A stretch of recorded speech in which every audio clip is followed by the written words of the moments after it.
I'm going to take us back to the land of dragons, and I'm really excited to introduce this to you. This is the first of many, I hope to come, Bridges projects, which is trying to find a better way to co-create a future. So, I think next one, please. Coastal Tales is part of the Climate and Cultural Heritage call from the Belmont Forum. And the idea behind this is that what we're looking at is how cultural heritage and intangible knowledge, traditional and indigenous knowledges, can maybe help us adapt to the changing climate. I think we just have to admit that it's changed. Just like outside, this is Wales, it's changed. And how can we use this knowledge, these expertises to adapt to a new way of being in the world? So this is quite innovative. Most studies which have looked at cultural heritage have tended to look at how we should be protecting cultural heritage from the changing environment, whereas we are choosing to look at it as a resource. And the other really lovely thing about Coastal Tales and the other Belmont Forum projects is that they're transdisciplinary. They are very much involved with working with local people on the ground, not extracting knowledge from them, but treating them as co-creators of the knowledge. We listen to them and we learn from them, and we try to preserve that thread of their knowledge and their expertise as we develop solutions maybe, or co-create solutions for a better future. And it is a much larger project. I'm talking about the Welsh element of the project today, but we are also working with colleagues in ASU and in the State University of Washington and a community, the Alutiiq community in Alaska. So that's another element of the project. And we're working with colleagues in Trinity College Dublin and Eco-UNESCO. But there's much to say about those, but we haven't got time today. So I'm just going to focus in on what we've been doing in Wales.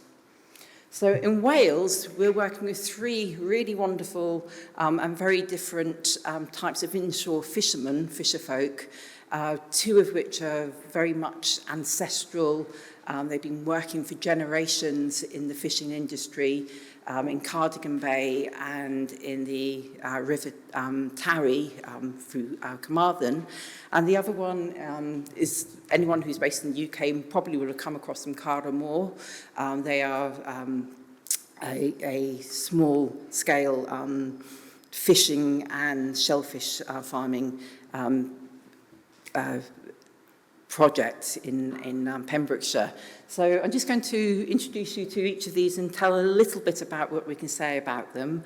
So Cardigan Bay Fish is based in the town of Cardigan, in the southern part of the Bay of Cardigan, and it's a small family-run operation.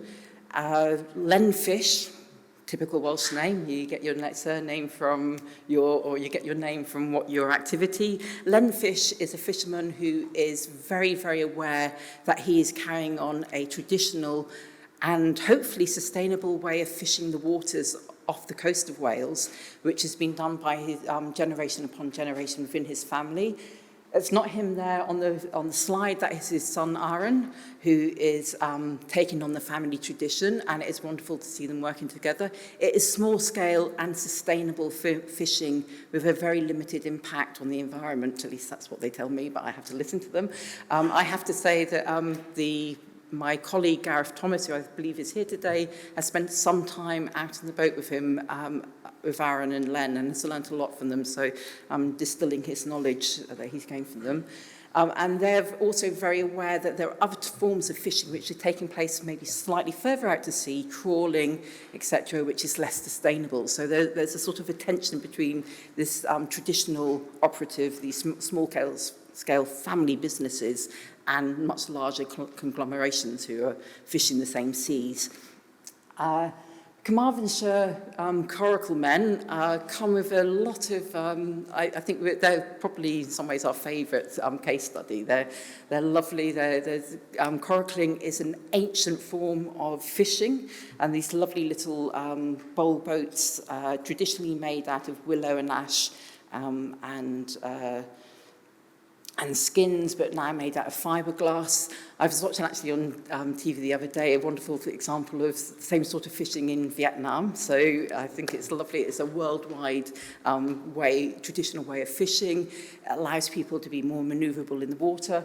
They go fishing at night. There are sort of stories of poaching associated with them. There's a sort of certain tension between the coracle men and the authorities, which is quite an interesting thing for us to try and unpick on what's going on. And they work in pairs at night with a net between them. And traditionally, they would fish for suin, which is river trout, or for salmon. The salmon, they tell us, is actually there's more salmon in the water than the suin, which goes against the official narrative. This is something which is quite interesting. But also, they're not allowed to fish salmon now. That's being curtailed, and something to think about. Cara Moor is a regenerative ocean farm. They farm shellfish. And they farm seaweed. Seaweed is the main sort of focus of what they're interested in, and they're using the seaweed as a biostimulant. They're using the seaweed in farming. They're sort of looking at different ways. But they're also interested, seaweed is a traditional Welsh food. It's beautiful Welsh food, barra or lava bread. Definitely recommend nip up to the market and trying some in the market. It is wonderful stuff. And so they've been interested in that. They also buy lobster and crab from local small-scale fishermen to help sustain their industry. And the wonderful thing about Cara Moor is the way their business model is developed, which is working like a small ecosystem rather than a larger sort of business-run project. They're not interested in making money. They're interested in finding a sustainable way of living with the ocean, working with the ocean, and working with local communities. So those are our three very wonderful and very different examples of local communities we're working with. We also very recently met a wonderful woman from Pincloud, one of the last in a long line of cocklers. Again, another lovely local tradition in southwest Wales, collecting cockles for food, and we're hoping to sort of embed her in this sort of project as well. So there's sort of lots of really interesting ways in which people are living and using the environment. So this is very early days. We've only just completed our first year of work. It's been absolutely phenomenal. There's been a lot of field work going on, in particular by our colleague Gareth Thomas, who's been going off and spending a lot of time with fishy folk. He's had to go learn into coracle, which I asked the coracle men what it was like, and they said it was very funny. Sorry, Gareth. But alongside this, we've also just had our first meeting on the ground in Dublin and in Wales with our colleagues from TCD and ASU, and one of our Elutic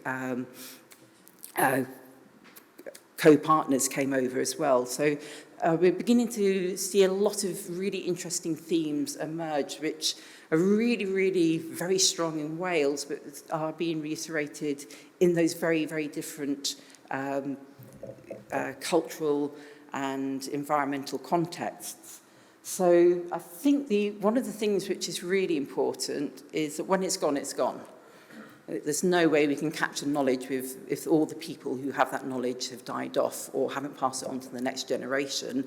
And we live in a world where youngsters are maybe more interested in zapping them on their phone and a sort of an easier way of life than the hard way of life of fishing.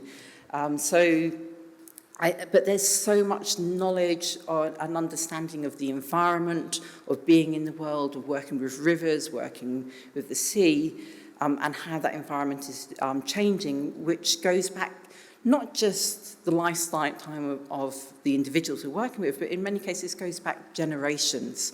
And it's really, really important that that knowledge is captured and it is valued. I think that's the other thing which I think is really important is, and that I think takes me on to my next point, is qualitative rather than quantitative data.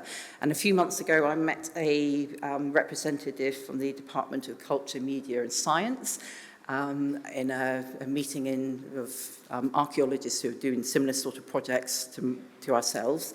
And she said, oh, you're giving me data, but you're not giving it in numeric form. You're telling me stories, you're not giving me data. So government wants numbers. People tell us stories, and they don't necessarily meet. And I think there's also this sort of burden that we have at the moment that the humanities aren't very important, that storytelling isn't important, that ancient knowledge isn't important, that scientific knowledge is going to be the answer to everything. It's not. If it were the answer, we'd have it.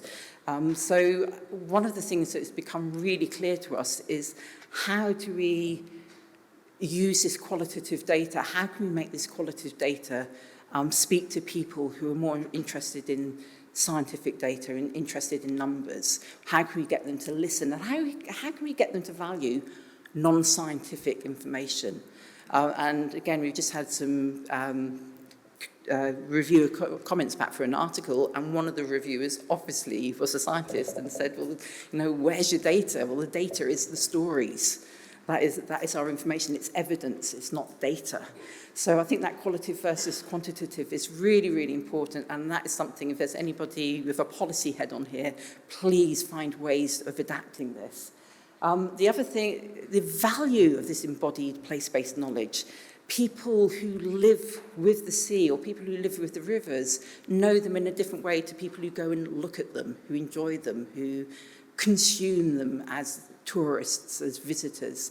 If you're in a river or if you're on a boat, and I know this because my wonderful partner's taken me out fishing in Cardigan Bay, it is a very, very different way of being in the world, a very, very different understanding. You need different ways of knowing, and it is from your body, it's not from the brain.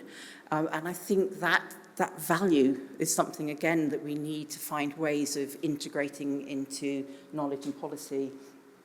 So localised solutions, because something works in Wales doesn't mean to say it's going to work in the south coast of England, let alone further afield. So localised knowledge is really, really important. We're all facing climate change, but we're all facing it in very different ways. So we've got to see what works locally. And the big one, the one which really, really just is the first thing we all said, oh my goodness, these guys don't like the regulators and the legislators. They come up with legislation which is very, very heavy. And in particular, Cardigan Bay Fish said that the legislation is disproportionate to the scale of impact they have on the environment. It's much easier for big corporations to go and trawl the seas and deal with the legislation and all the paperwork than it is for a small family to do it. So legislation, regulation, there's a huge issue there which we're trying to unpick. Last slide. Yeah. Just to leave you with two questions: how to translate this knowledge and the dissonance between ancestral knowledge and short-term policies. Thank you, Louise.